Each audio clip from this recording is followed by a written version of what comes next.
Hola, ¿qué tal? Saludos cordiales aquí en TV Senado, en conjunto con Radio Universidad Central 107.1 y Cooperativa.cl. Hoy día tenemos un programa pero muy especial. Ya le vamos a presentar el personaje con el que conversamos dentro de un instante.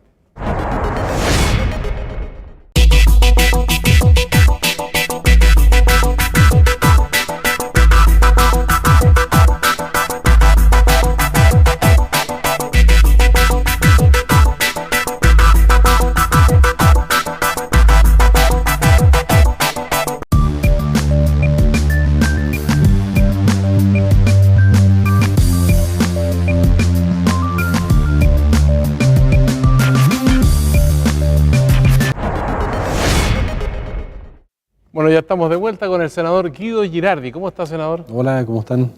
7 congresos del futuro con este. Bueno, son el séptimo, sí, la séptima versión del Congreso del Futuro que empezó yo creo que en el año 2011. Y hemos venido justamente en un desafío que me parece apasionante. El Congreso del Futuro se ha transformado tal vez en el evento de ciencia, filosofía, arte, belleza, de pensamiento nuevo más importante de Latinoamérica, tal vez hoy día uno de los más importantes a nivel mundial.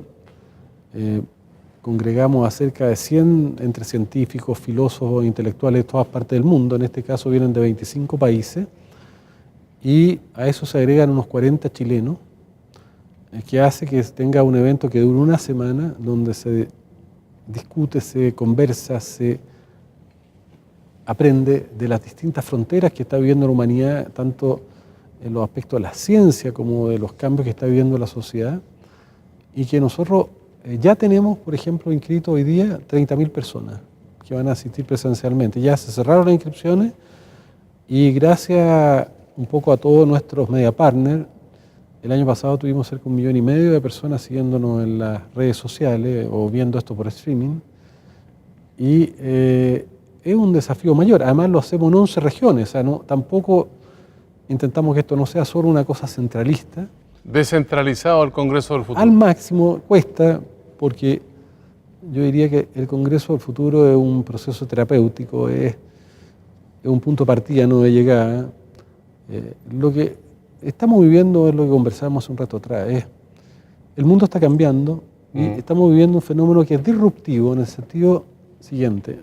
Ahora, en el caso de este Congreso del Futuro, la séptima versión, hay como un concepto que a mí me hace mucho sentido, la temática de la conciencia, que tiene al mismo tiempo dos vías de comunicante. Por una parte, conciencia del punto de vista de asumir un discurso determinado como sociedad, pero al mismo tiempo hablar de la ciencia en la relación humana, que hoy día constituye quizás una de las barreras principales para el gran público, ¿no?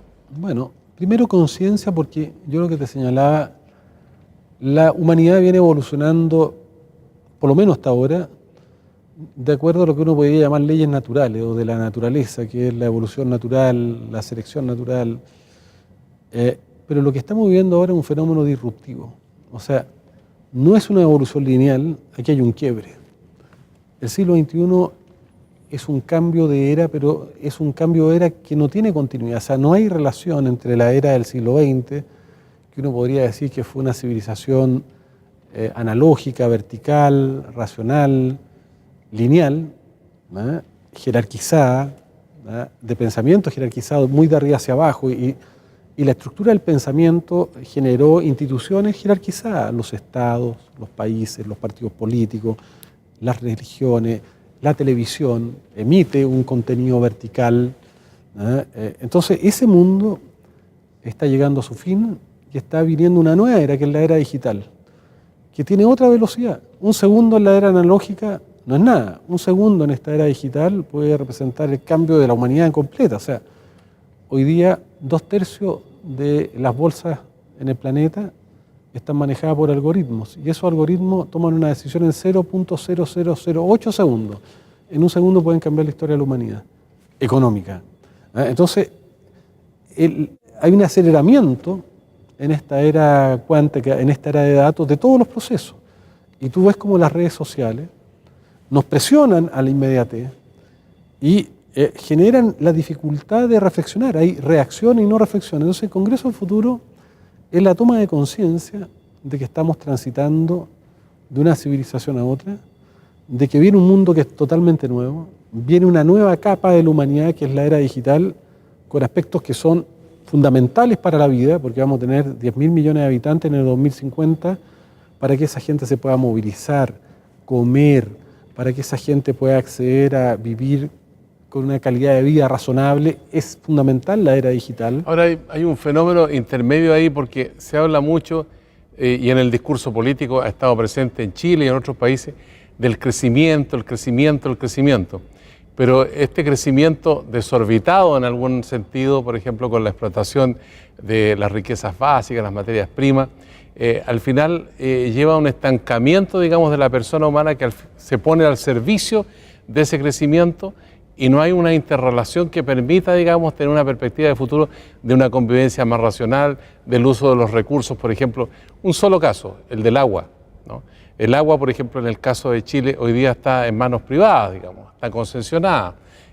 Muchos sectores reclaman que no tienen agua todavía en el siglo XXI. Entonces, ¿cómo se hace una bajada, digamos, de todo este conocimiento que se ha generado en estos congresos y que en este que estamos ahora, digamos, empezando a vivir, como para que el mundo sea mejor, un lugar mejor para vivir? Bueno, terminando un poco lo que yo señalaba, hay una fractura en el sentido de que la velocidad de los cambios que están ocurriendo es tan acelerada que yo diría que hay una obsolescencia del chasis institucional tradicional, de todo. Por lo tanto, las instituciones son ciegas y empiezan a ser no pertinentes. Todas las instituciones, medio de comunicación, manera de educar, relaciones padre-hijo, todo se está transformando, partidos políticos, estados verticales, pero también la economía. También la economía está viéndose vulnerada. Por ejemplo, la inteligencia artificial, antes de llegar un poco a los temas ambientales, va a significar en Estados Unidos, por ejemplo, ya se dice que la mitad de los empleos van a desaparecer en los próximos 20 años. Los médicos no podemos competir contra un algoritmo, contra el robot de Watson. Piensa que solo entre 1970 hasta ahora se han publicado 25 millones de artículos científicos en código abierto, ¿verdad? Y 500.000 nuevos por año. Ningún médico puede ni siquiera estudiar ni una fracción de eso. Watson los lee todo en un segundo. Entonces, enfrentado yo contra Watson a hacer un diagnóstico, es imposible. Bueno, hace 30 años, por ejemplo, una operación de vesícula, habría que abrir el estómago completo. Hoy día la hacen laparoscópica y la persona sale prácticamente caminando al hospital, sí, digamos. Incluso hoy día una operación de columna, es casi ambulatoria cuando antes eran semanas y semanas en el hospital con la robótica. Pero también hoy día, por ejemplo, tú eres periodista, hoy día allá hay robots que son capaces en un segundo de hacer un artículo sobre el tema que tú quieras. O sea, el reemplazo de los médicos, los abogados, los periodistas, no solamente los cajeros que lo podemos ver en Sodimac. No sé, ¿cuál es el desafío de la humanidad en materia del trabajo? ¿Cómo vamos a enfrentar una humanidad donde muchos seres humanos van a perder su trabajo, donde las desigualdades en vez de disminuir van a aumentar? ¿Por qué? Porque hoy día el capital se redistribuye porque una parte de esa rentabilidad del capital va a pagar remuneraciones, va a pagar trabajadores. Pero cuando ese capital a futuro no necesite trabajadores, porque los va a reemplazar por robots. Por ejemplo, en Estados Unidos, un funcionario, un empleado de un restaurante cuesta $140.000 al año. Esa empresa se prefiere comprar un robot por $140.000, porque el robot trabaja 24/7, no duerme, no tiene sindicato, no tiene licencia médica, trabaja sábado, domingo, trabaja de noche. ¿Te das cuenta? Entonces, ¿cómo se enfrenta una sociedad donde la rentabilidad del capital va a crecer todavía mucho más? Y mucha gente hoy día va a quedar sin ingreso. Va a haber un ingreso único solidario para los que no trabajen. ¿Qué va a hacer esa gente con su tiempo libre? O sea, ¿cómo se va a activar una economía que depende del consumo y la demanda agregada cuando miles, millones dejen de trabajar? Entonces, y además están estos otros aspectos que tú señalabas, que estamos viviendo en un mundo muy estimulado, porque aquí hay una alianza, hay una integración entre el mundo que viene en la era digital y el consumo, y el mal consumo, y un consumo que tiene impactos ambientales dramáticos. Hoy día hay un concepto que se asocia a la libertad, que es la transparencia de los datos. La gente cree que es sinónimo de libertad el que tú los datos sean, y que los seres humanos sean totalmente transparentes. Eso hace que todos los seres humanos estén poniendo sus datos, regalándosela a Facebook, a Google, a las grandes plataformas. Hay una pulsión casi por entregar los datos, tu vida íntima, tu foto, tus amores, tus amigos. Bueno, los datos hoy día son el oro del futuro. Con los datos se hace la publicidad personalizada. Con los datos, Facebook, Google saben más de ti que tú mismo. Hoy día con la Big Data, estas grandes plataformas pueden hacer legibles aspectos de la vida de uno que son para uno ilegibles, se pueden meter en tu inconsciente. Pero además, con los datos, pueden incentivar tu consumo.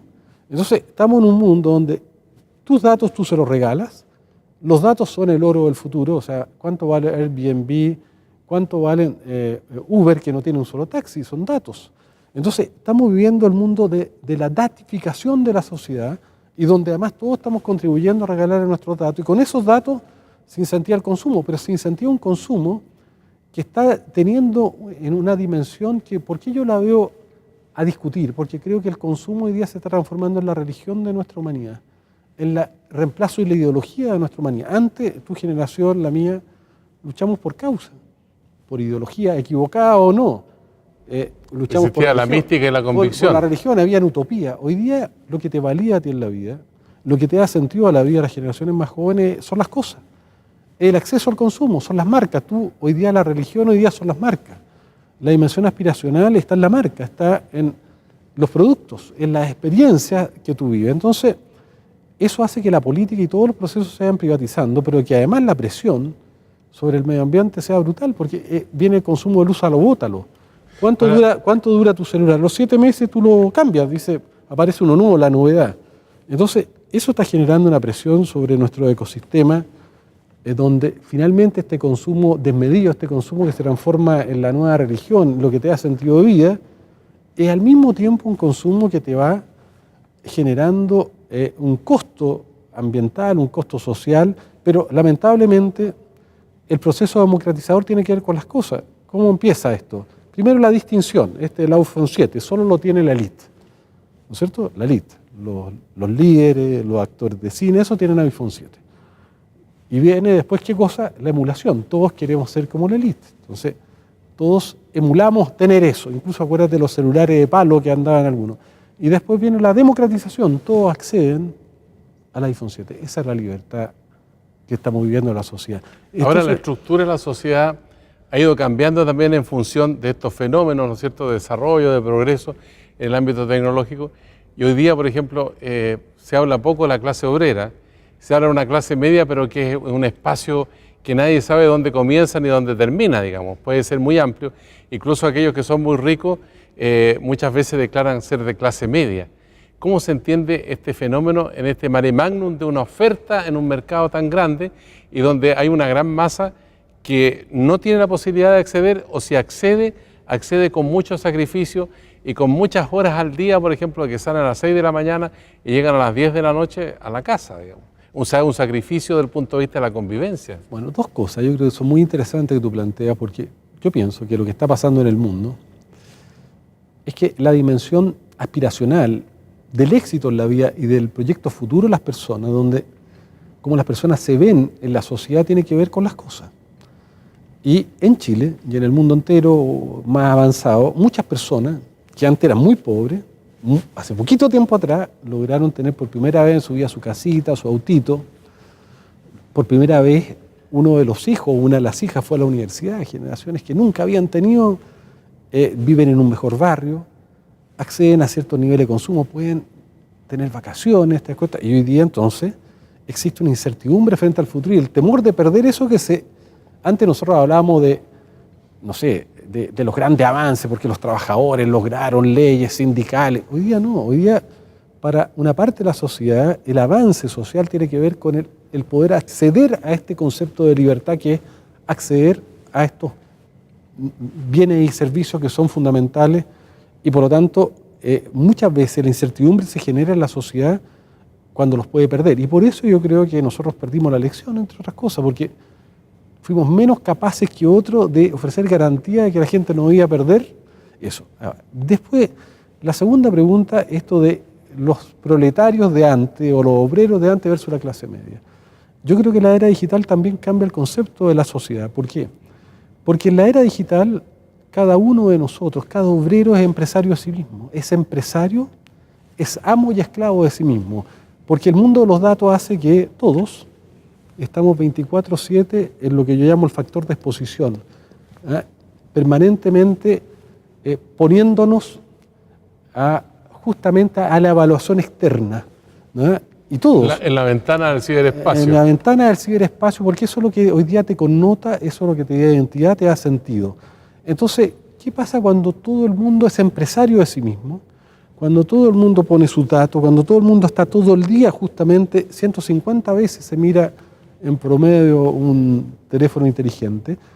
Claro, entonces ahí cuando todos somos empresarios de nosotros mismos y al mismo tiempo somos nuestros propios obreros, entra lo que se llama la sociedad del rendimiento, ¿no? Entonces desaparece la lucha de clase, desaparece un nosotros, desaparece una acción colectiva, porque finalmente hay una dimensión de individualismo que tiene que ver con tu propio proyecto de vida, con tu factor de exposición, con tu evaluación respecto a los pares, lo que hace que se atomice la sociedad y finalmente hoy día todos somos clase media, ¿te das cuenta? Nadie quiere llamarse pobre porque además todo este mundo que es al mismo tiempo emprendedor de sí mismo, que es esclavo de sí mismo, ¿no es cierto?, logra acceder a niveles de consumo. Entonces, finalmente es en ese contexto en que se desarrolla la sociedad.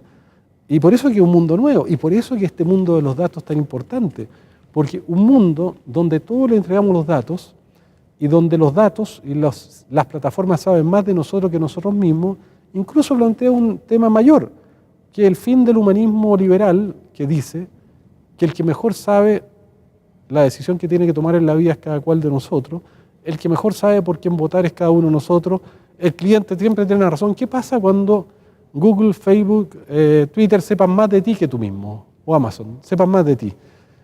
Cuando normalmente, incluso en la dimensión del sentido de vida, uno vive la experiencia, pero la vive internamente y toma sus decisiones.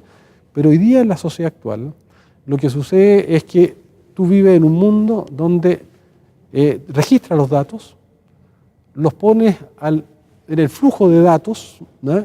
Y a futuro un algoritmo, un robot, una inteligencia artificial te va a decir, a partir de tus datos, qué es lo mejor para ti, cuál es el sentido de vida que tú tienes que tener. Y eso es lo que está ocurriendo. Y hay gente que hace matching, busca pareja.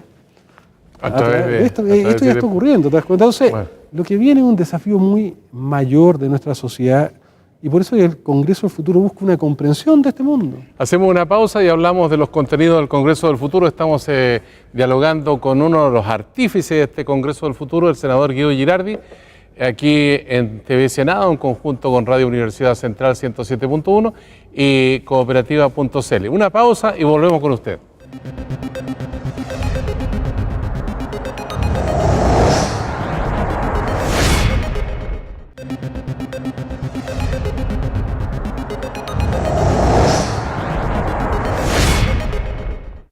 Y ya estamos de vuelta para seguir hablando del Congreso del Futuro con el senador Guido Girardi. Senador, a uno le queda la impresión mirando desde afuera este Congreso del Futuro con estos filósofos científicos que vienen, algunos que hablan lenguas que no son nuestra lengua, el español, que es como una especie de torre de Babel y aquí se produce como una convergencia y de aquí tiene que surgir algo que aporte también a la sociedad chilena. ¿De qué manera se ha recogido en el pasado reciente, a través del Estado, ¿no?, de las empresas privadas, este conocimiento que se expone acá, que debería generar nuevo conocimiento? Bueno, yo creo que Chile vive una transición.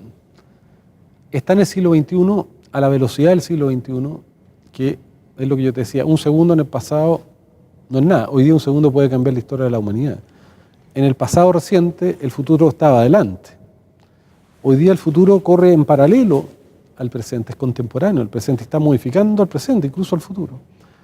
Entonces, yo siento que Chile tiene inmensas oportunidades, únicas, que no tuvo en el pasado. No tuvimos petróleo en el siglo XX, pero hoy día enfrentamos el cambio climático, no se pueden usar más fósiles y Chile, mira, la suerte, tiene el desierto más irradiado del planeta. Y hoy día ya tiene la energía más barata del planeta, $29 megawatt-hora. Tenemos un porcentaje importante de la energía eléctrica que se genera en el desierto de Atacama. Sí, pero le podríamos dar energía a todo el planeta. Chile podría ayudar a resolver un problema de la humanidad, al servicio de la humanidad, más allá del negocio que eso significa.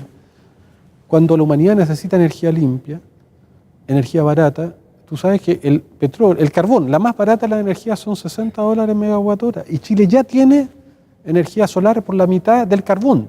No estoy hablando de petróleo que cuesta 150, 160. Chile podría ayudar de manera altruista a generar la energía que el planeta necesita para salir del drama del cambio climático. El cambio climático te obliga a usar auto eléctrico. Los autos eléctricos requieren 10 veces más cobre que un auto convencional. En vez de 25 kilos, 300 kilos cobre, pero además sin huella de carbono. ¿Cuál es el país que tiene cobre? Chile. Pero ¿cuál es el país que puede hacer cobre en vez de fundiciones con carbón, con fundiciones solares? Los autos eléctricos usan más cobre y usan además 10 el veces más litio cobre. para las baterías. Bueno, Chile tiene el litio para las baterías de esos autos. Entonces, después, la misión evolutiva del ser humano en el universo. Nosotros vamos a tener que habitar el universo, vamos a tener que usar los asteroides para sacar materiales mineros o minerales.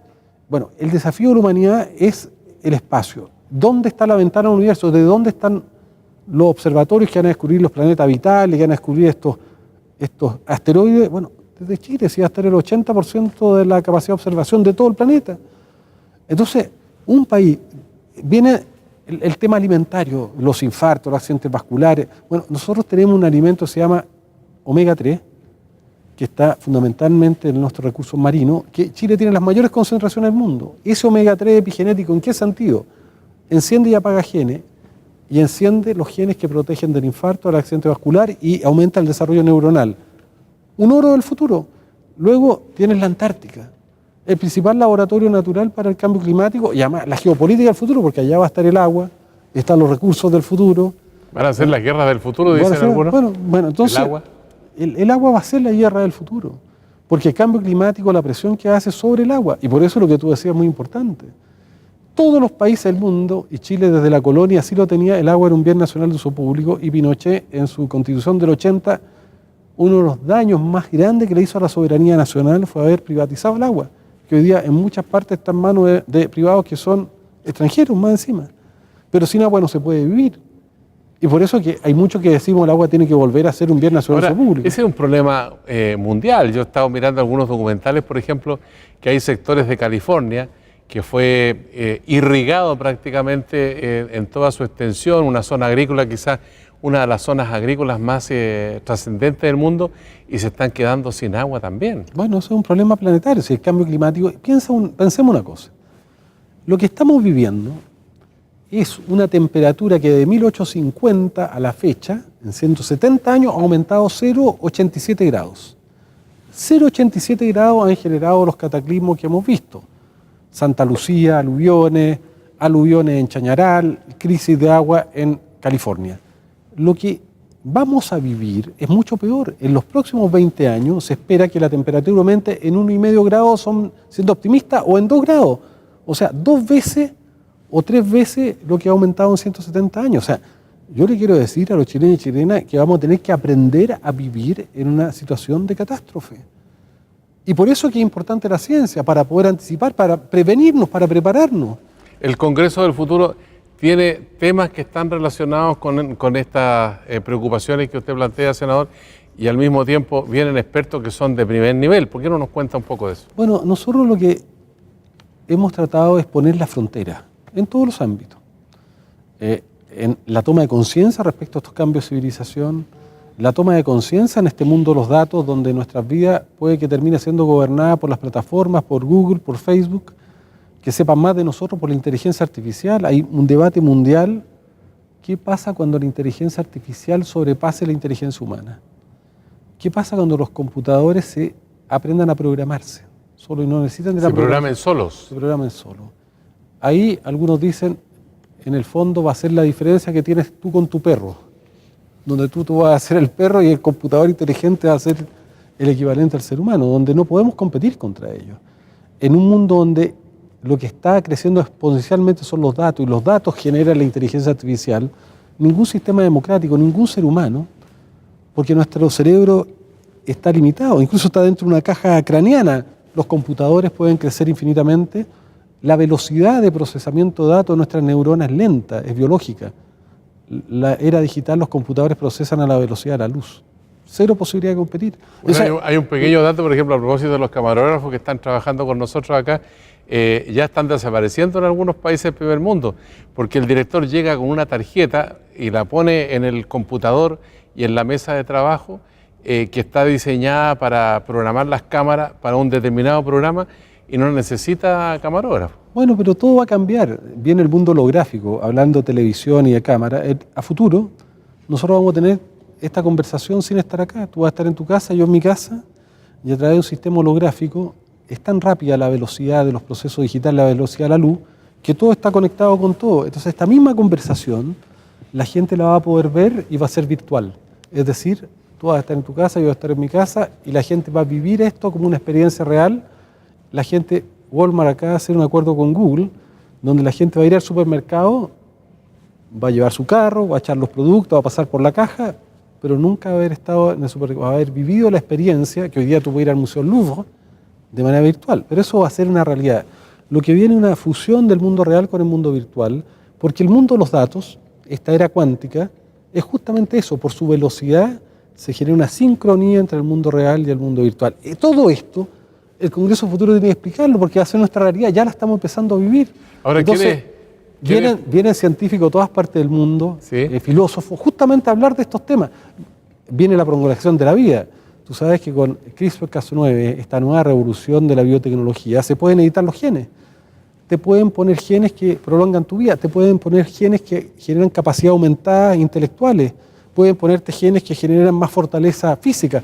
Que los ciegos pueden ver, por ejemplo. Se han hecho experimentos ya en ese sentido. Los ciegos pueden ver, pero más allá, tú vas a poder decidir, yo digo, ojalá que no, pero se podría llegar a decidir si tu hijo, en este caso tu nieto, tus tataranietos, van a ser grandes, inteligentes, rubios, de ojos azules. Tú lo vas a poder decir, son seres humanos a la carta, diseño inteligente. Ese mundo ya llegó, ese mundo ya es posible hacerlo y tiene desafíos éticos. Entonces, ¿cómo se conversa? ¿Dónde se debate eso? ¿Queremos eso? ¿Queremos la inmortalidad? Bueno, y si vamos a prolongar la vida, ¿va a ser para todos? ¿Va a ser para algunos? ¿Cómo tienen que ser las ciudades para un mundo donde las personas van a vivir mucho más? ¿Cómo se gestiona ese mundo? Este Congreso, el 7º, ¿va a tener algún desarrollo que permita decir, por ejemplo, que se va a producir el diálogo entre las ciencias humanas y las ciencias duras, por ejemplo, bueno, donde se genera todo este conocimiento? Todo está hecho de esa manera. O sea, el Congreso del Futuro lo que busca, yo digo, la ciencia sola es peligrosa. La ciencia sin ética, la ciencia sin alma, la ciencia sin ciencias sociales, puede conducir a crear las bombas atómicas, que tienen una capacidad destructiva para eliminar la humanidad. Eso nunca más puede volver a pasar. Y por eso que el tema de la inteligencia artificial, de mi punto de vista, junto al cambio climático, son las principales oportunidades y amenazas que tiene la humanidad. Oportunidades porque no podemos vivir sin era digital. No podrían aterrizar aviones, no se podría usted tomar un escáner, una resonancia, no habría medicina, no se podría gestionar la ciudad, no se hubiera descubierto la partícula de Higgs, no se hubiera podido cifrar el genoma humano. Pero cuidado también, ¿qué pasa cuando perdamos el control sobre la inteligencia artificial? Entonces, ¿cómo se regulan todos estos temas? La nanotecnología está abriéndose un nuevo mundo, se están juntando átomos con átomos que nunca se habían juntado en la Tierra y están generando moléculas nuevas, compuestos nuevos que no existen en el planeta. ¿Te das cuenta? O sea, es una nueva realidad.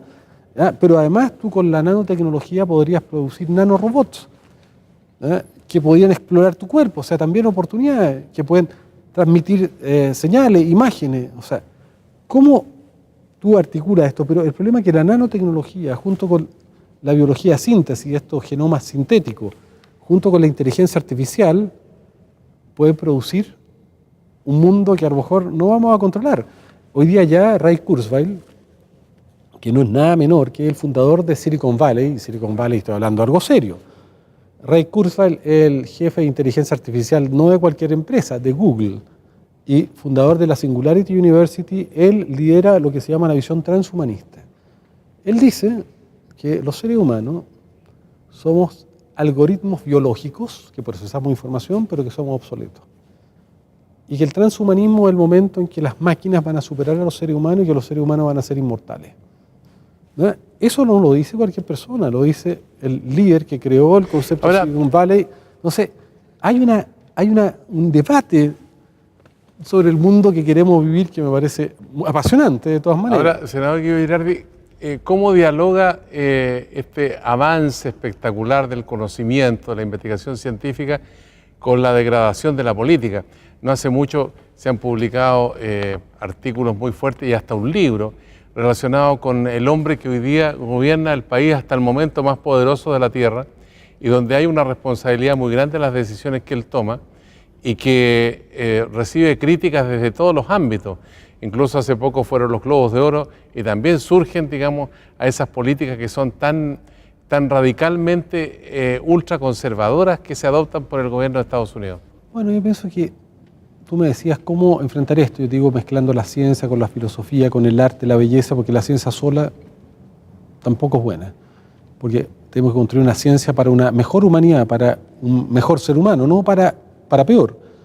¿Qué es lo que pasa hoy día? Los cambios son tan vertiginosos, están ocurriendo tan rápido y cada vez se están acelerando más. Cada vez que tú pones un dato, tú te le regalas un dato a Google, a Facebook, eso hace que todo se acelere la economía, aumenta la productividad.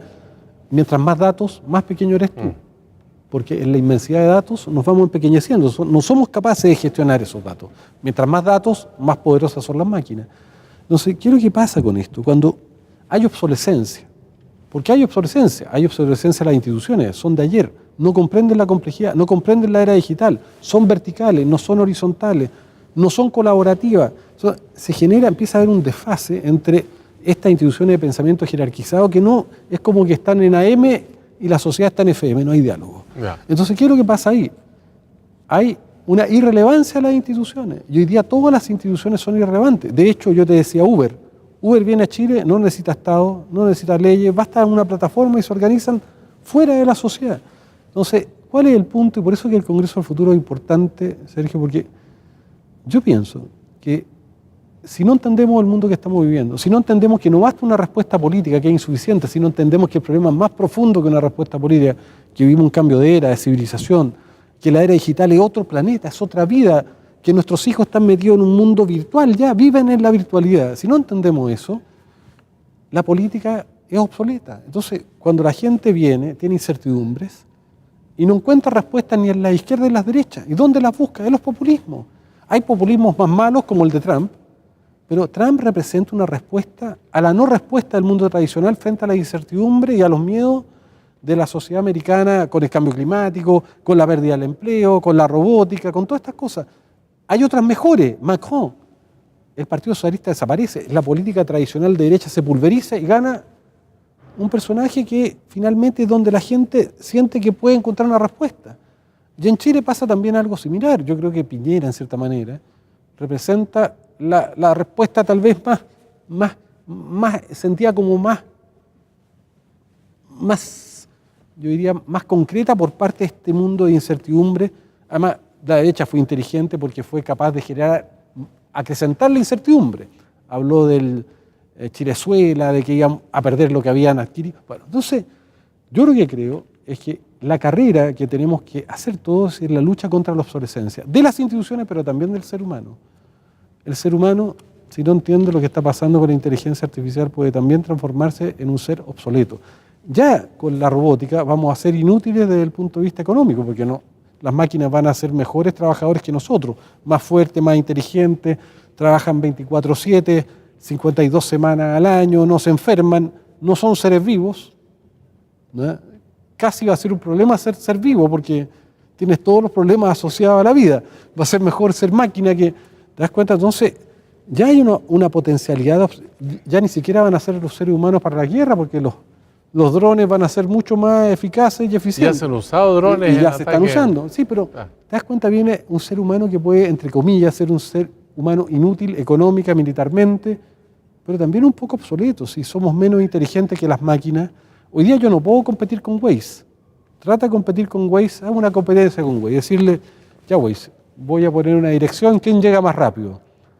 Te va a ganar. Ahora, es una inteligencia específica, pero ¿qué pasa cuando todos los sistemas inteligentes estén conectados con la misma nube y las máquinas aprendan unas de otras y hay una inteligencia generalizada? Ahí va a estar el gran hermano, bueno, eso es lo que, actuando en terreno. Eso es lo que está ocurriendo. Entonces, eso también, cuidado, Porque así como la política y las instituciones están deviniendo en obsoletas, el gran peligro para la humanidad, que el ser humano, que creó estas máquinas, y lo creó con lo mejor de nosotros mismos, porque los datos que crearon las máquinas están los mejores seres humanos, están las experiencias más potentes, pero las máquinas cuando aprendan de nosotros, y ellas aprendan solo, van a pegar un salto con el cual no podemos competir. Entonces yo siento que el desafío de este siglo XXI es entender que la velocidad de los procesos es distinta, que hay un desafío de las obsolescencias de las instituciones y de los seres humanos, de todos, y que si no tenemos respuesta frente a este mundo, primero los populismos,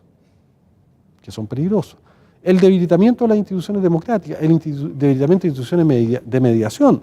¿Para qué decir la prensa? La prensa, ya la gente siente que no necesita prensa, que puede actuar directamente, que no necesita intermediadores. Ahora, yo sigo pensando que la democracia es representativa y que la mediación sigue siendo importante. Y por lo tanto, tenemos que entender el mundo que viene, porque si no podemos terminar en un mundo donde las plataformas gobiernan el mundo, como Uber. Llega a Chile, no necesita nada, ni Estado, ni política, ni CERNAC, ni nada, se autorregula solo. ¿Ese es el mundo que queremos? Bueno, estamos llegando al final, senador Girardi. Es de esperar que toda esta experiencia que se va a plasmar en el Congreso de Futuro, que se desarrolla durante toda la semana, tanto en Santiago como en regiones, como usted ha especificado al comienzo de esta conversación, pueda ser recogida por los gobiernos de Chile y también por el mundo privado, que tiene una incidencia muy importante en el Producto Interno Bruto, supera con creces el 80%, y ahí está entonces la clave como para pensar que se puede hacer una integración mucho mayor en nuestro país. Le queremos agradecer, senador Girardi, esta conversación. Bueno, y esperamos seguir dialogando para después saber cuáles han sido las consecuencias de este... Lo último, estamos haciendo un Ministerio de Ciencia, queremos que el Congreso Futuro sea un espacio terapéutico. Yo digo que el Congreso Futuro es un laboratorio de innovación social. Y nos sirve un poco para explorar, para experimentar y tratar de entender este mundo nuevo, donde no hay respuesta, donde las respuestas de ayer no sirven y hay que crear respuestas nuevas. Y creo que si no entendemos eso todos, empresarios, política, sociedad, creo que finalmente vamos a enfrentar una situación crítica. Ahora, también creo que este ser humano ha creado a través de estos códigos naturales el momento de mayor evolución en la historia de la humanidad. Hemos creado un mundo maravilloso. Tal vez las máquinas van a crear un mundo más maravilloso todavía, no sé. Pero hay algo que yo tengo claro, que de esta generación, la nuestra, dependen si los 100 próximos años van a ser los 100 mejores o los 100 peores. Yo espero que la ciencia sirva para que sean los 100 mejores y no los 100 peores. Muchas gracias, senador. Gracias a usted por seguir estas conversaciones aquí en TV Senado y a través de Radio Universidad Central 107.1 y cooperativa.cl. Hasta cualquier momento, y le decimos como siempre, hasta la vista.